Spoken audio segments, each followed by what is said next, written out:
Greetings everyone. उम्मीद है आप स्वस्थ हैं और अपनी स्टडी पर अच्छे से फोकस कर रहे हैं। देखिए दोस्तों, कॉमर्स विद डिफरेंस चैनल का जो मकसद है वो है आपके बेसिक नॉलेज कॉन्सेप्ट्स को क्लियर करना, साउंड करना, और उसी पर हम निरंतर काम करते रहते हैं। उसी श्रेणी में हम एक टॉपिक आगे और लेकर चल रहे हैं जिससे आपकी जर्नल एंट्रीज और मजबूत हों। देखिए दोस्तों, जर्नल एंट्रीज को रटना बिल्कुल नहीं है, क्रैमिंग नहीं करनी, उसको समझना है कि उस पर कौन सा रूल अप्लाई हुआ है। मॉडर्न अप्रोच है, क्लासिकल अप्रोच है, अकाउंटिंग इक्वेशन अप्रोच है, डबल एंट्री सिस्टम है, जिसको भी आप फॉलो करें। दो ही अप्रोचेज हैं, बहुत बेसिकली डबल एंट्री सिस्टम, एक अकाउंटिंग इक्वेशन अप्रोच। उसे हम मॉडर्न क्लासिकल बोल सकते हैं, उसे हम अमेरिकन या इंग्लिश अप्रोच बोल सकते हैं। रूल्स डेबिट क्रेडिट के ही हैं, लेकिन जो आपको समझ में आए उसको समझना जरूरी है। तो चलिए शुरू करते हैं वीडियो का topic and let's make a difference. देखिए, हम एक ट्रांजैक्शन लेकर चल रहे हैं दोस्तों जर्नल एंट्रीज में आज। Goods withdrawn by proprietor for personal या डोमेस्टिक यूज। यानी जो प्रोप्राइटर है वो बिजनेस में से कुछ गुड्स पर्सनल यूज के लिए विदड्रॉ कर रहा है।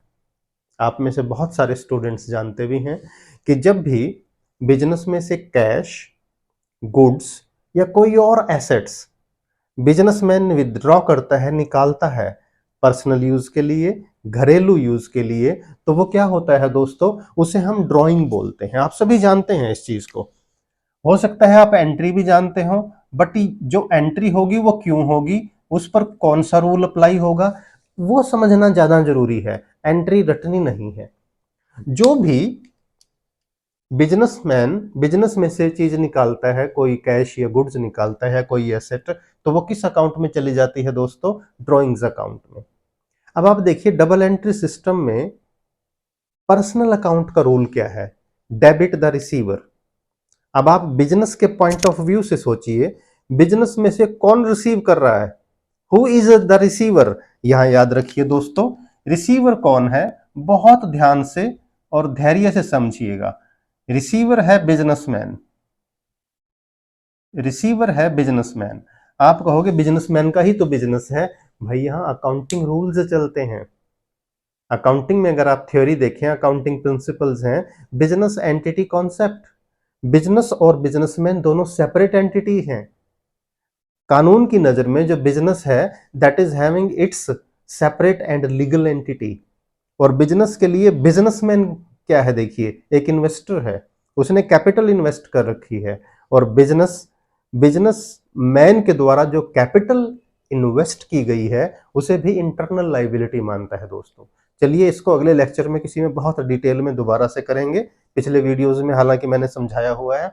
अब ये देखिए, बिजनेस से गुड्स किसने निकाले, कौन रिसीव कर रहा है, बिजनेसमैन। अब आप जानते हैं बिजनेसमैन के नाम से हम बिजनेस में अकाउंट खोलते नहीं हैं। बिजनेसमैन के नाम से हम दो अकाउंट बिजनेस में ओपन करते हैं, उसके बिहाफ पे, सॉरी। एक कैपिटल अकाउंट और दूसरा ड्रॉइंग्स अकाउंट। जब वो बिजनेस में मनी इन्वेस्ट करता है तो कैपिटल क्रेडिट हो जाती है, और जब बिजनेस में से कुछ निकालता है तो वो रिसीवर है, उसे हम ड्रॉइंग्स अकाउंट में डालते हैं। और debit the receiver, personal account का रूल्स क्या है दोस्तों, debit the receiver, debit the receiver. अब ये रूल अगर अप्लाई करें तो अब आप समझ गए होंगे कि जो ड्रॉइंग्स अकाउंट है वो क्या होगा दोस्तों, वो डेबिट होगा। Drawings account debit. यानी जब भी बिजनेसमैन बिजनेस से पर्सनल यूज के लिए कुछ भी निकाले, याद रखना डेबिट क्या होना है, डेबिट ड्रॉइंग्स अकाउंट होना है। कोई कहे क्यों, भाई ये पर्सनल अकाउंट है, बिजनेसमैन ने पर्सनली निकाला है, बिजनेस का था ये, बिजनेसमैन ने पर्सनल यूज के निकाला है, तो बिजनेसमैन क्या हुआ, यहां रिसीवर हुआ। और बिजनेसमैन के बिहाफ पर हम कौन सा अकाउंट ओपन करते हैं, ड्रॉइंग्स अकाउंट। तो ड्रॉइंग्स अकाउंट डेबिट, तो ये हमेशा डेबिट होता है क्योंकि ये पर्सनल अकाउंट है। डबल एंट्री सिस्टम का रूल अप्लाई होगा, डेबिट द रिसीवर। सेकंड देखिए, और ड्रॉइंग्स का हमेशा डेबिट बैलेंस रहेगा, ये हमेशा डेबिट होगा दोस्तों, याद रखना। क्रेडिट किसे करें, हो सकता है आपको एंट्री पता है पर मैं उसका आपको रीजन बताना चाहता हूं। देखिए, सेकंड अकाउंट जो अफेक्ट होगा जनरल एंट्री में वो आएगा दोस्तों परचेजेज अकाउंट। आप सभी ने देख रखा होगा जब भी हम गुड्स परचेज करते हैं, गुड्स नॉट एनीथिंग एल्स, जब भी हम गुड्स परचेज करते हैं तो दोस्तों हम परचेज अकाउंट को हमेशा डेबिट करते हैं। परचेज अकाउंट हमारा नॉमिनल अकाउंट है क्योंकि ये एक्सपेंस है and it is always debited. क्यों? ये जो हमने गुड्स परचेज किए हैं ये सेल पर्पज के लिए किए हैं, यानी गुड्स की खरीद पर हमने ये खर्च किया है, एक्सपेंसेस किए हैं। पर्पज क्या है? For converting it into sales. तो ये हमारा नॉमिनल अकाउंट हुआ। लेकिन इस परचेज अकाउंट में से कुछ पैसे, कुछ गुड्स जो हैं बिजनेसमैन ने निकाल लिए। इसका मतलब इस परचेज अकाउंट में जो माल पड़ा था, जो गुड्स पड़े थे, उसमें से कुछ कम हो गए। और कम होने का मतलब क्या है? कम कैसे करें? फिर इसमें से इसे क्रेडिट करना पड़ेगा। याद रखिए दोस्तों, कोई भी अकाउंट जिसका डेबिट बैलेंस हो, अगर वो कम हो रहा हो, डिक्रीज हो रहा हो, उसे क्रेडिट करते हैं। और अगर क्रेडिट बैलेंस हो, वो कम हो रहा हो, तो उसे डेबिट करते हैं। यहां दोबारा समझ लो, इस परचेज अकाउंट में डेबिट में क्या पड़ा है? गुड्स पड़ा है।